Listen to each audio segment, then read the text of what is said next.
bertasbih kepada Allah yang Maha Agung, yang telah menciptakan kita dengan sempurna. Di antara kesempurnaan itu memberikan bekal kepada kita yang terukur dan memberikan petunjuk kepada kita bagaimana menggunakan bekal itu agar benar digunakan sesuai dengan tugas dan misinya di muka bumi ini.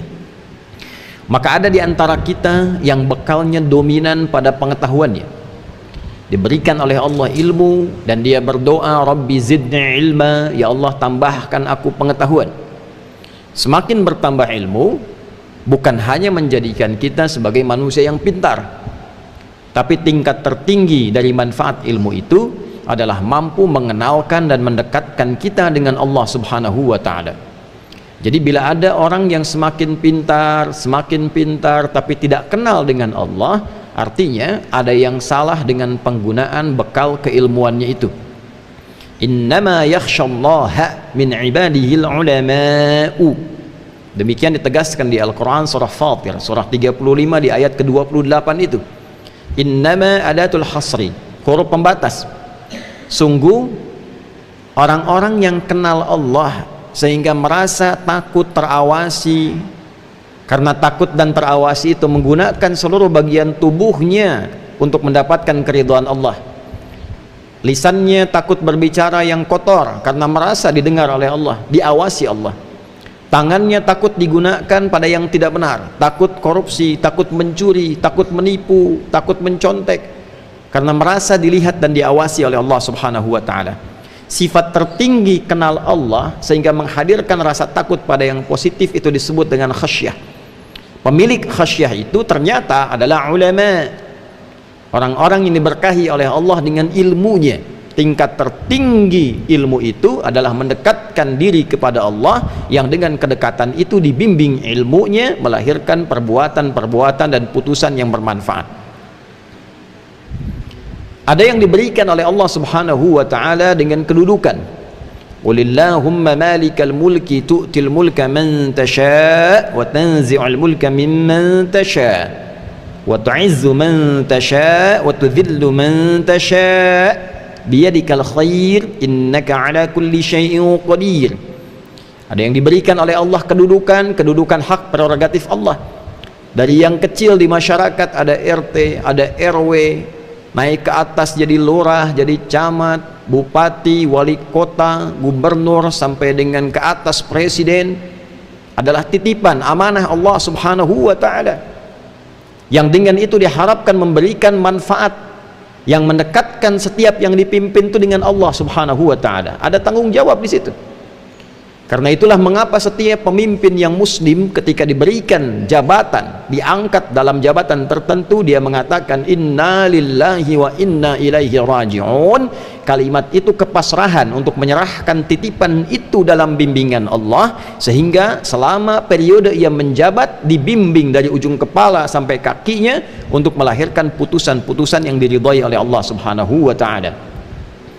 Ada yang diberikan oleh Allah Subhanahu wa ta'ala bekal dari harta benda, ibadah kepada Allah, ditingkatkan hartanya, diberikan kelebihan, bukan ingin mengangkat derajat, sekedar disebut dengan sifat duniawi sebagai orang kaya.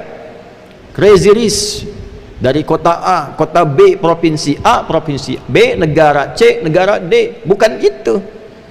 Kalau cuma sekedar gelar yang melekat, itu hanya menjadi hukum dunia. Sementara kita akan pulang ke akhirat, maka butuh persiapan bekal akhirat.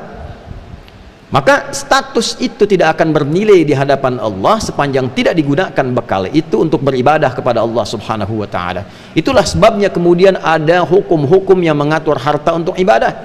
Ada zakat di Quran surah 9 ayat ke-60 dengan 8 golongannya. Innamas sadaqatu lil fuqara wal masakin wal 'amilina 'alaiha wal mu'allafati qulubuhum wa fir riqab wal gharimin wa fi sabilillah wa ibnis sabil, dan seterusnya ayat. Ada mengajak ibadah keluarga dengan harta supaya keluarga dekat dengan Allah. Wa bima anfaqu min amwalihim, Quran surah keempat ayat 34. Ada melihat kemudian orang tua, kerabat terdekat, anak yatim, orang-orang miskin, Quran surah kedua ayat 215. Yas'alunaka madza yunfiqun qul ma anfaqtum min khairin falil walidain wal aqrabin wal yatama wal masakin wa ibnis sabil. Ada lagi ibadah umum dengan harta untuk kemaslahatan bersama umat yang banyak. Al-Baqarah ayat 261. Bisa infak untuk sekolah, untuk pesantren, untuk jalan, untuk kehidupan. Mathalul ladzina yunfiquna amwalahum fi sabilillah kamathali habbatin ambatat sab'a sanabil fi kulli sumbulatin mi'atu habbah wallahu yudha'ifu liman yasha' wallahu wasi'un alim. Ada yang keempat, diberikan tenaga, bukan untuk disebut sebagai orang paling kuat di bumi, orang yang tenaganya paling ekstra, bisa mengangkat beban di luar kadar kemanusiaan biasa, bisa berlari melebihi kecepatan singa misalnya. Bukan status ini yang ingin dibanggakan. Apakah tenaganya bisa digunakan untuk ibadah? Lihat bangun malamnya, lihat bacaan Al-Qur'annya, lihat tilawahnya, lihat puasanya. Jangan-jangan siangnya sibuk, paginya sibuk, malamnya pun tak mampu bangun. Innalaka fin nahari sabhan tawila. Sungguh pagimu sampai menjelang malam itu sibuknya luar biasa. Cita-cita masuk surga hanya sekedar baca Al-Quran tak mampu, bangun malam tak ada daya.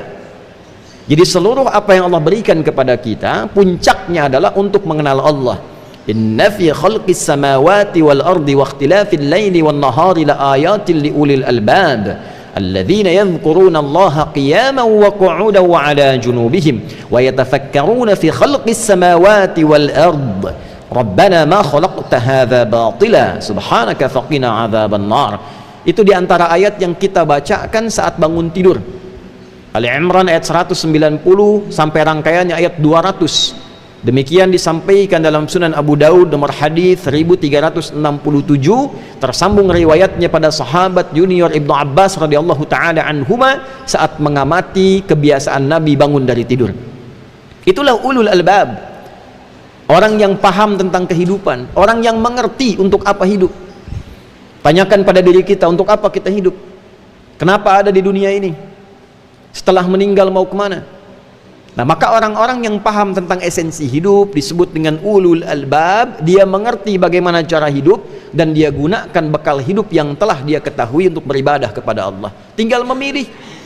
Tidak usah cemburu kepada yang banyak harta, tidak usah cemburu kepada yang banyak ilmu, tidak usah cemburu kepada yang tinggi jabatan, yang kuat kemudian tenaganya. Cukup kita mau pilih dari empat itu, pilih yang mana supaya optimal ibadah kepada Allah Subhanahu wa taala. Ikhtiarkan.